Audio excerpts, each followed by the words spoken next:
جس کے سامنے باطل لرزتے سب نے دیکھے ہیں. وسلام على عباده الذين اصطفى اما بعد. محترم حاضرین کرام، آج کے اس موقع پر دنیا بھر میں چلنے والا سب سے زیادہ ٹریڈنگ اور تجارت کاروبار کے نام پر نفع حاصل کی جانے والی چیز، ایک ذریعہ جس کو فوریکس ٹریڈنگ کہتے ہیں، اس کے تعلق سے اس کا شرعی حکم، اس کے وجوہات اور اس کا تعارف آپ حضرات کے سامنے پیش کیا جائے گا. پوری دنیا بھر میں مال کمانے کے، نفع حاصل کرنے کے مالدار سب سے کم وقت میں سب سے زیادہ بننے کے لیے پوری دنیا بھر میں ایسی تجارتیں اور کاروبار وجود میں آ چکے ہیں کہ جس کا وہ حلال ہے یا حرام ہے، جائز ہے یا ناجائز ہے، اس کا جاننا ایک عام آدمی کے لیے بہت مشکل ہو گیا ہے. بہت مشکل ہو گیا ہے یہ جاننا، یہ معلوم کرنا کہ یہ کاروبار میرے لیے حلال ہے یا حرام ہے. انہی میں سے یہ فوریکس ٹریڈنگ ہے. فوریکس ٹریڈنگ جس کا مطلب یہ ہے فارین کرنسی ایکسچینج. پورے ملک بھر کے جتنے بھی اور پوری دنیا بھر کے جتنے بھی مختلف ممالک ہیں اور ہر ملک کی ایک الگ الگ کرنسی ہے، ان کرنسیوں کی اپنی جگہ ایک ایک قیمت ہے. کرنسیوں کو کرنسیوں کے بدلے میں بیچنا، آپس میں تبادلہ کرنا اور اس کے اتار چڑھاؤ سے نفع حاصل کرنا، مال کمانا، پیسہ کمانا، اس کو کہتے ہیں فوریکس ٹریڈنگ، جس کو شارٹ کٹ میں ایف ایکس ٹریڈنگ بھی کہتے ہیں. یہ مختصر سا تعارف ہوا. بہت ساری تفصیلات ہے کیونکہ بہت وقت کم رہتا ہے، آپ حضرات کو شارٹ میں بتانا ضروری ہوتا ہے. فوریکس ٹریڈنگ کی دو قسمیں ہیں. دو قسمیں فوریکس ٹریڈنگ کی ہوتی ہے. فوریکس ٹریڈنگ کی ایک قسم فارن کرنسی ہے. یہ اس پہلی قسم میں کرنسیوں کو کرنسیوں کے بدلے میں بیچا جاتا ہے. ملک ہندوستان کی کرنسی روپیہ کہا جاتا ہے. روپیہ کو ڈالر کے بدلے میں بیچنا، کیونکہ ڈالر امریکہ کی کرنسی کو کہا جاتا ہے، یا روپیہ کو عرب کی کرنسی جس کو ریال کہا جاتا ہے اس کے بدلے میں بیچنا. یہ ایک فوریکس ٹریڈنگ الگ چلتا ہے. اسی طرح ایک دوسری قسم ہے فوریکس ٹریڈنگ کی، اس کو فورین کوموڈیٹی ایکسچینج کہتے ہیں. کوموڈیٹی کہتے ہیں اس کو. اس میں کیا ہوتا ہے، کوموڈیٹی میں کیا ہوتا ہے، اس میں بھی کرنسی کے بدلے میں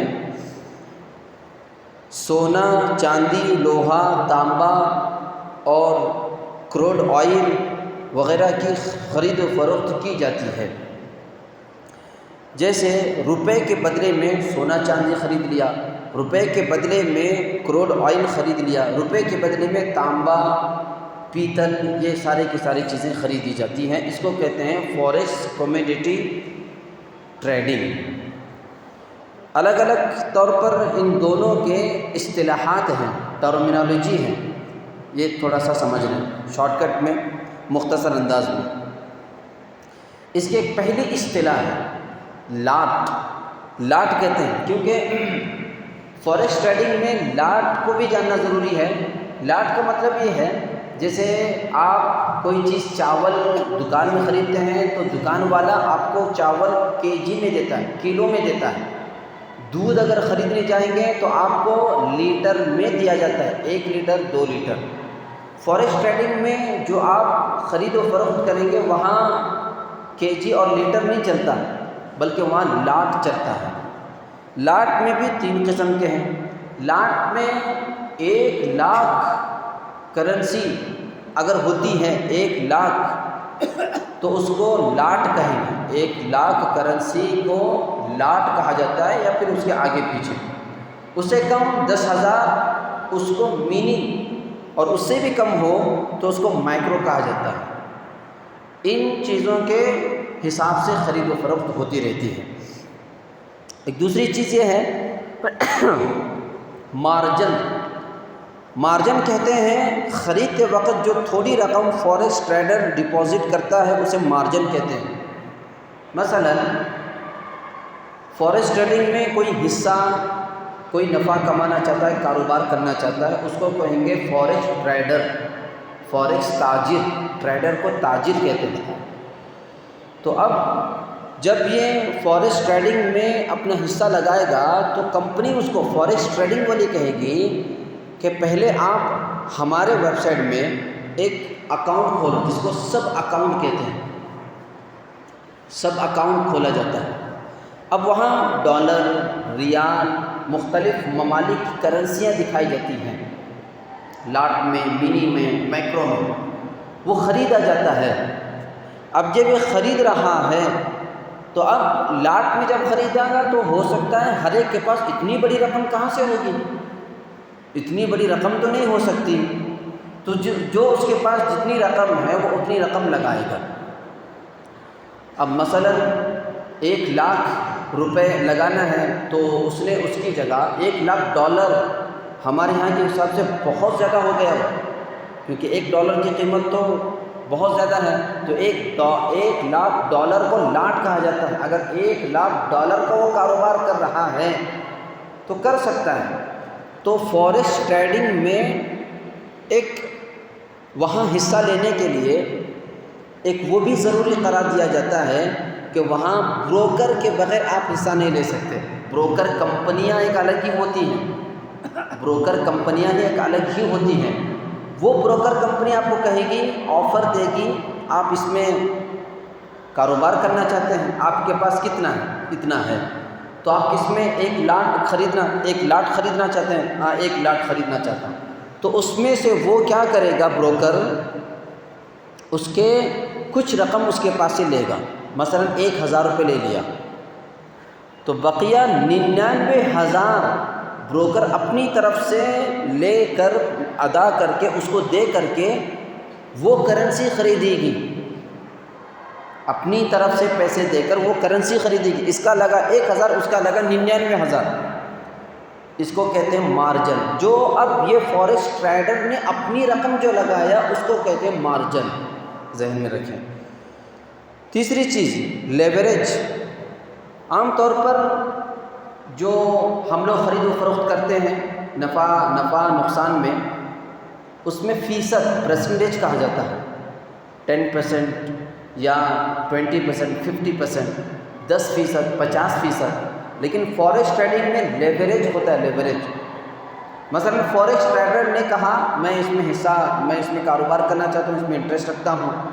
تو جب اس نے اپنا پیسہ مارجن ادا کیا تو بروکر کیا کرے گا، اس کا لیوریج نکالے گا. لیوریج 1 لاکھ ڈالر کا، یعنی لاکھ میں جب وہ لے رہا ہے تو اس کے 100 حصے کرے گا یا 500 حصے کرے گا یا 1000 حصے کرے گا. تو جو حصے وہ کر رہا ہے 1 لاکھ ڈالر کو 100 حصے میں کر دیا تو 1,000 ڈالر اس کے کھاتے میں آ جائیں گے. یعنی اس 1,000 ڈالر کی قیمت اسے ادا کرنا پڑے گی. 99,000 ڈالر کی قیمت بروکر ادا کرے گا. اب جب اس نے یہ جو حساب کتاب کیا ہے، لیوریج کہتے ہیں اس کو، جو اس نے 100 حصے بنائے، 500 حصے بنائے، اس کو کہتے ہیں لیوریج. چوتھی اصطلاح اس کی یہ ہے بروکر یا ایجنٹ. بروکر یا ایجنٹ وہی کہ اس میں فوریکس ٹریڈر جب حصہ لگاتا ہے تو بروکر کمپنی کے بغیر اس میں جا ہی نہیں سکتا بعض اس میں. تو یہ بروکر ایجنٹ تو وہی جو آپ کو پیسہ ادا کرتا ہے، اپنی طرف سے پیسہ دیتا ہے، اپنی طرف سے جو کچھ بھی کرتا ہے اس کو کہتے ہیں بروکر یا ایجنٹ. پانچویں فوریکس ٹریڈر، حصہ لگانے والے کو فوریکس ٹریڈر کہا جاتا ہے. اسی طرح کمیشن. جب بروکر کمپنی تاجر کو قرض دیتی ہے اسی طرح جب تاجر خریدنے یا بیچنے کا کام کرتا ہے تو اس پر بروکر کمپنی کچھ رقم وصول کرتی ہے۔ بروکر کمپنی نے دیا، بروکر کمپنی کے اس میں آپ کو نام ملیں گے، CFC ہے، بیسٹ بروکر کمپنی، اس طرح کے کمپنیوں کے نام بھی ہیں۔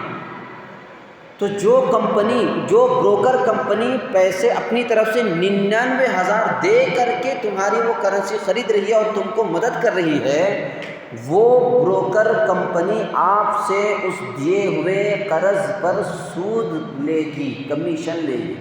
وہاں کمیشن کا نام ہے لیکن وہ حقیقت میں سود ہی ہے، کیونکہ پیسے بطور قرض دے کر جو اس سے زیادہ لیا جاتا ہے اسی کو تو کہتے ہیں سود۔ لیکن اس فورکس ٹریڈنگ میں اس کا نام کمیشن دیا گیا ہے، کیونکہ وہ بطور بروکر کے وہاں پر ہے، تو یہ کمیشن۔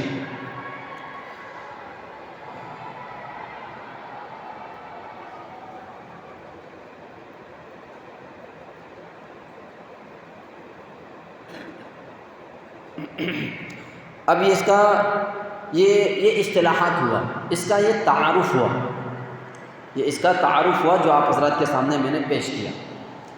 اب سمجھیے اس کے اصول و ضوابط، اس کا شرعی حکم، فورکس ٹریڈنگ کا شرعی حکم کیا ہے، اسلام میں، شریعت اسلامی میں اس کا حکم کیا ہے فورکس ٹریڈنگ کا۔ سب سے پہلے تو یہ سمجھیں، کرنسی اور نقود جس کے بنیاد پر یہ فورکس ٹریڈنگ ہو رہا ہے، کاروبار ہو رہا ہے، کرنسی جو ہوتی ہے نا کسی بھی ملک کی ہو، وہ حقیقت میں شریعت نے اس کو وسیلہ بنایا ہے، وسیلہ، اس کو مقصود نہیں بنایا۔ کرنسی جو دی گئی ہے ہر ملک نے اپنے اپنے طور پر ہر ایک کو جو کیوں دی ہے، وہ وسیلہ ہے۔ مجھے گاڑی خریدنی ہے، کیا دینی پڑے گی؟ پہلے کرنسی دینی پڑے گی۔ کرنسی کو وسیلہ بنا کر آپ کو گاڑی خریدنا پڑے گا۔ یہ کرنسی وسیلہ ہے، مقصود نہیں ہے، ایک چیز ذہن میں رکھیں۔ تو اب جب وسیلہ ہے بذات خود وہ مقصود نہیں ہے، تو کرنسی اور نقود کو تجارت کا محل بنانا اچھا نہیں سمجھا جاتا۔ اب یہاں فورکس ٹریڈنگ میں کیا ہو رہا ہے؟ فورکس ٹریڈنگ میں کیا ہو رہا ہے؟ یہاں وسیلے کو ہی تجارت کا محل، تجارت کی بنیاد بنائی جا رہی ہے فورکس ٹریڈنگ میں۔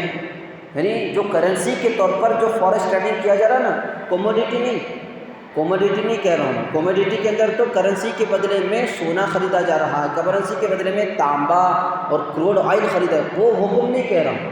یہ کرنسی کا جو پہلی قسم ہے فورکس ٹریڈنگ کی، وہ یہاں کرنسی کو بنیاد بنایا جا رہا ہے، تو لہٰذا کرنسی کو کرنسی کے بدلے میں بیچنا جو ایک وسیلہ ہے، اس وسیلے کو بنیاد بنایا جا رہا ہے۔ اس وجہ سے شریعت اسلامی میں جو چیز وسیلہ ہوتی ہے اس کو بنیاد بنا کر تجارت کا محل بنانا یہ چیز جائز نہیں ہے۔ اس وجہ سے بھی یہ چیز فورکس ٹریڈنگ کرنا جائز نہیں ہوتی۔ شریعت نے نقود کی بیع پر حدود یا پابندی عائد فرمائی ہے۔ دوسری چیز، چونکہ فورکس ٹریڈنگ کا پورا نظام محض لکھاوٹ میں ہی ہوتا ہے، فلاں کو تجارت کے لیے ایجنٹ کمپنی نے اتنی رقم دی ہے، یہ بہت اہم چیز ہے۔ آپ فورکس ٹریڈر بن کر اس میں حصہ جب لیں گے نا، تو پہلے کیا کرنا پڑے گا؟ آپ کو سب اکاؤنٹ اوپن کرنا پڑے گا۔ سب اکاؤنٹ اوپن کرتے ہی فون میں آپ کے وہ پورا نقشہ دکھائی دے گا، نقشہ کہاں اتار چڑھاؤ ہو رہا ہے، کرنسی کی کون سے ملک کی، کون سی کنٹری کی کرنسی اوپر جا رہی ہے، نیچے آ رہی ہے، وہ سب دکھائی دے گا اس میں۔ اب یہاں پر کیا ہوگا؟ جب فورکس ٹریڈر بروکر کی مدد سے یا اپنے پیسے لگا کر، بروکر کی مدد سے نہیں، جب پیسے دے کر کے جب وہ خریدے گا، چاہے بروکر کی مدد سے ہو یا بروکر کی مدد کے بغیر ہو، تو جو کرنسی وہ خرید رہا ہے جس ملک کی، وہ خریدنے کے بعد اس نے خرید لیا، اس نے کسی کو بیچ دیا، یہ صرف آپ کے فون پر شو ہوگا، صرف دکھائی دے گا کہ تم نے خرید لیا، تم نے بیچ لیا، دکھائی دے گا، حقیقت میں تمہارے جیب میں نہیں آئے گا۔ ایسا کوئی اکاؤنٹ ہی نہیں رہے گا، اس کے اندر نہیں ہوتا جو آپ کے اکاؤنٹ میں آ جائے۔ جیسے کہ بینک اکاؤنٹ ہوتا ہے، بینک اکاؤنٹ میں جو ٹرانزیکشن ہوتا رہتا ہے وہ حقیقت میں قبضے کی دو قسمیں، جیسے کہ پچھلی مرتبہ میں نے کہا، ایک حقیقی قبضہ، فون کو میں نے اپنے قبضے میں لیا، یہ حقیقی قبضہ ہے۔ حکمی قبضہ، اکاؤنٹ اوپن کیے، اکاؤنٹ میں پیسے آ گئے حکومت کی طرف سے یا کمپنی کی طرف سے بھی سیلری آ گئی، جیب میں تو نہیں ہے لیکن اکاؤنٹ میں ہے، اس کو کہیں گے حکمی قبضہ۔ یا حکمی قبضہ ہو گیا تب بھی جائز ہے، اور حقیقی قبضہ ہو گیا تب بھی جائز ہے۔ لیکن یہاں پر فورکس ٹریڈنگ میں جو کرنسی خریدی یا بیچی جا رہی ہے، یہاں نہ حکمی قبضہ ہوتا ہے نہ حقیقی قبضہ ہوتا ہے، یہاں صرف دکھائی دیتا ہے کہ تم نے خریدا، تم نے بیچا، سب اکاؤنٹ میں۔ تو اس وجہ سے یہاں قبضہ نہ ہونے کی وجہ سے، اور جس چیز کا کاروبار قبضے سے پہلے ہو، مثلا فورکس ٹریڈر نے خریدا کرنسی کو اور اس کے قبضے میں آیا بھی نہیں، اب وہ اس سے پہلے کسی اور کو بیچ رہا ہے کیونکہ اس کو وہاں نفع محسوس ہو گیا، فلاں کی یہ وہاں بیچ رہا ہے، تو جو چیز کا وہ خود مالک نہیں ہے، وہ چیز وہ کسی اور کو کیسے بیچ سکتا ہے؟ اس کو کہتے ہیں بیع قبل القبض۔ بیع قبل القبض شریعت میں جائز نہیں ہے، اس وجہ سے فورکس ٹریڈنگ کرنا اس وجہ سے بھی جائز نہیں ہوتا۔ تیسری چیز، اسی طرح ٹریڈنگ میں بعض مرتبہ تملیک معدوم ہوتی ہے۔ کوئی خریدار کسی ملک کی کرنسی خریدتا ہے تو اس پر قبضہ نہیں کرتا ہے، جس سے وہ کرنسی اس کی ملکیت میں نہیں آتی، اور پھر قبضہ اور ملکیت کے آگے فروخت کر دیتا ہے، گویا کہ وہ ایسی مبی فروخت کر رہا ہے جو اس کے قبضے میں ہی نہیں۔ جیسا کہ میں نے کہا، ایک تو قبضہ سے پہلے، دوسری چیز آپ اسی چیز کو معدوم بھی دیکھ سکتے ہیں۔ معدوم بولے تو جس کا وجود ہی نہیں، آپ کو صرف شو ہو رہا ہے، آپ نے وہاں پر پیسہ لگایا بروکر کے ذریعے سے یا کسی اور کے ذریعے سے، آپ نے خریدا جو بھی ہے، لیکن اس کا کچھ وجود میں ہی نہیں ہے نا، نہ آپ کے اکاؤنٹ میں ہے نہ کچھ ہے، وہ صرف لکھاوٹ میں ہوتا ہے۔ فورکس ٹریڈنگ کا جو بھی سسٹم ہے وہ صرف اور صرف لکھاوٹ میں ہے، تحریر میں ہے، حقیقت میں اس کا کوئی وجود ہی نہیں۔ تو لہٰذا بعد میں آ جائے گا، جب چاہے وہ اس میں اتار چڑھاؤ کرے گا، یہ کرے گا وہ کرے گا، بعد میں جو نفع اس کو حاصل ہوتا ہے اس کا اعتبار نہیں، لیکن درمیان میں جو کاروبار اور تجارت ہو رہی ہے وہ اس میں اس کا مالک ہی نہیں ہے نا، اور اس کا وجود صرف شو میں ہے، تحریر میں ہے، حقیقت میں کون سا کمپنی، کون کیا کر رہا ہے، کچھ بھی تو نہیں ہے۔ تو اس وجہ سے اس میں تملیک نہیں پائی جا رہی، اس میں اس کا وجود نہیں پایا جا رہا، جس کی وجہ سے اس وجہ سے بھی یہ فورکس ٹریڈنگ کرنا جائز نہیں ہوتا۔ اور بھی وجوہات ہیں، انشاءاللہ آپ حضرات کو آئندہ ہفتے، بلکہ 10 وجوہات ہیں۔ اس وقت میں نے آپ حضرات کے سامنے 3 وجوہات بیان کر دی ہے، انشاءاللہ آگے اور 7 وجوہات ہیں فورکس ٹریڈنگ کے ناجائز ہونے کے، غلط ہونے کے، اس میں کاروبار نہ کرنے کے، اس کی تجارت نہ کرنے کے اور اس سے نفع حاصل نہ کرنے کی، اور 7 وجوہات ہیں، انشاءاللہ تفصیل سے آپ حضرات کے سامنے بیان کیا جائے گا۔ اللہ ہم سب کو عمل کی توفیق عطا فرمائے۔